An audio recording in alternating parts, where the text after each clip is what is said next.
bodybuilding and nutrition Q&A, and today I wanted to address the problem of muscle imbalances.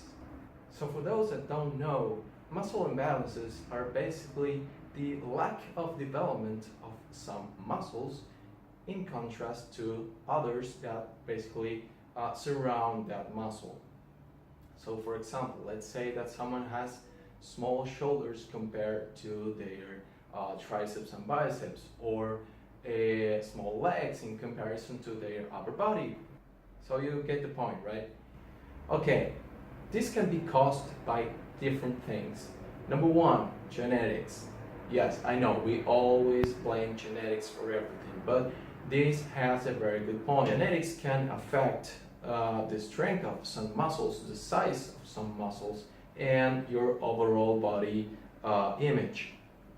Some people are born with very narrow backs, and no matter how much you work your back is always going to be narrow. Now, it's not impossible to make it bigger or to make it look bigger, but we have to deal with those things. For example, there are girls that have very thick waists, so to fix that, most of them end up doing a lot of legs. But then you see another imbalance, that you see a very thin upper body. So sometimes what they have to do is work out their upper body, their back, to give that V sensation and then make it a Sand clock shape.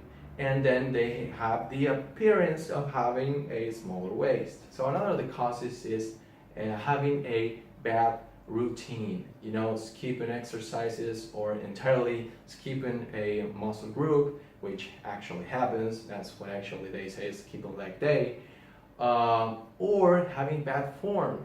And let me tell you a very personal story. This is something that happened to me a long time ago. My worst body part were my shoulders, also my legs, but not that much. But my shoulders were very, very small in comparison to the rest of my arm. So I started doing lots of flies, and those flies, I did very heavy ones. I used the heaviest dumbbells I could possibly pick up, and I would do flies and flies and flies, and standing flies and sitting flies, and flies forward and flies backwards. And you know what happened? My shoulders did not develop. What I actually ended up developing were my traps, which are helpers of my shoulders. I wasn't focusing on my shoulders, I was focusing the exercise on my traps, because my shoulders could not lift the weight by themselves. This happens a lot, all right? And I wanted to give you this example because a lot of people do the same thing. For example, they want a bigger chest, and they do heavy ass bench presses, and they don't realize that they are using their triceps and their shoulders help push the weight, and their chest doesn't end up developing as it should. So that would be not only having an incomplete routine, but also very bad form. So please always take in consideration that you have to have both a good routine and good form. And trust me, the genetics part, you can get over it, trust me. So you may have also a good routine, you may have good form, but you might be also using wrong weights. That's also a cause for muscle imbalances. So as my example may have taught you, maybe using very heavy weights is not always the best choice, and also not using very light weights. You have to use the weights that are right for you and right for the execution of the movement. If you are too heavy on your lifts, you're probably not going to get the results you want. And if you're going too light, the same thing is going to happen. You need a full range of motion, but you also need good resistance to perform the exercise successfully, okay? And another cause for this is injuries.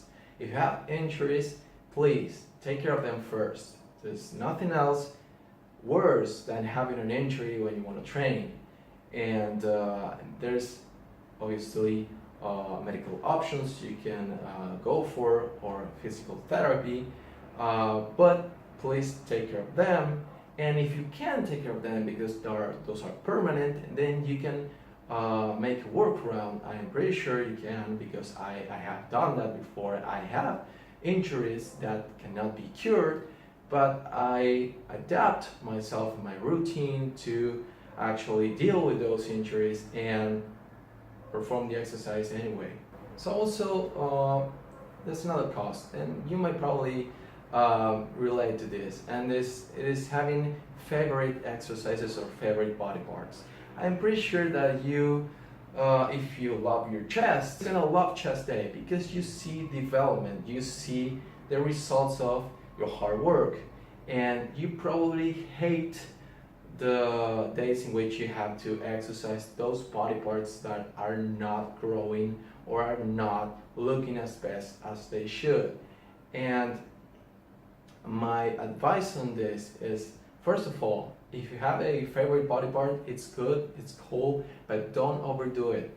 You know why? Because if you overdevelop one part of your body, you're gonna make your other parts, the parts that are having maybe a less progress, you're gonna make them look even worse. If you have a very big chest but your arms are skinny, you're going to make them more visible to the eye that they're skinny.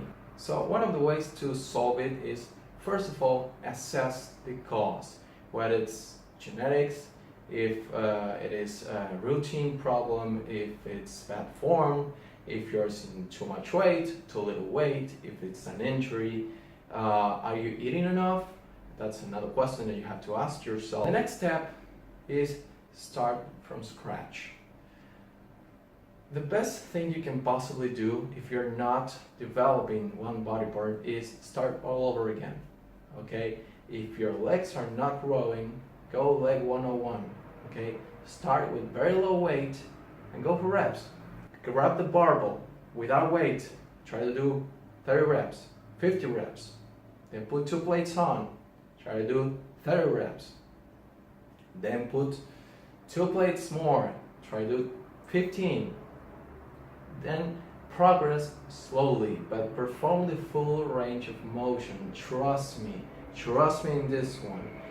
The slower your pace is, but the more consistent you are and the better the form that you're using, the more strength you're gonna gain, and the more you're gonna start liking the exercise, because you're gonna start seeing progress. You're gonna start seeing development, okay?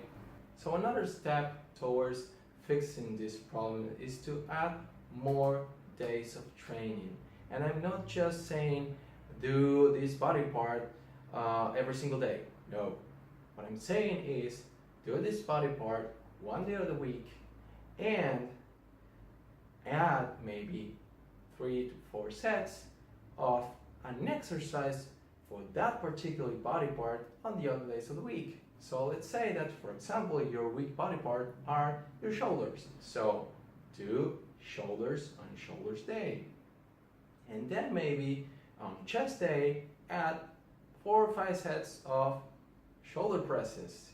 And on, I don't know, arms day, do some flies. And on leg day, also do some presses.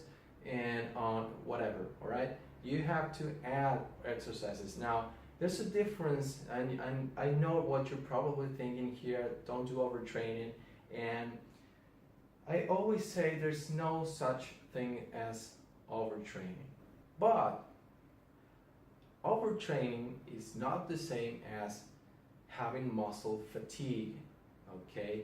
You can have muscle fatigue if your muscle is not rested enough, is not fitted enough, and if you're performing the exercise with maybe too much weight and the muscle is really struggling to do something that it probably can. So you're hurting it more than what you're trying to do, which is making it grow. So when I say there's no such thing as overtraining, I am saying add one of those exercises along the week, along each different day of the week, but don't go really heavy and don't go on 5-6 different exercises for that body part when your focus on that day is a different muscle.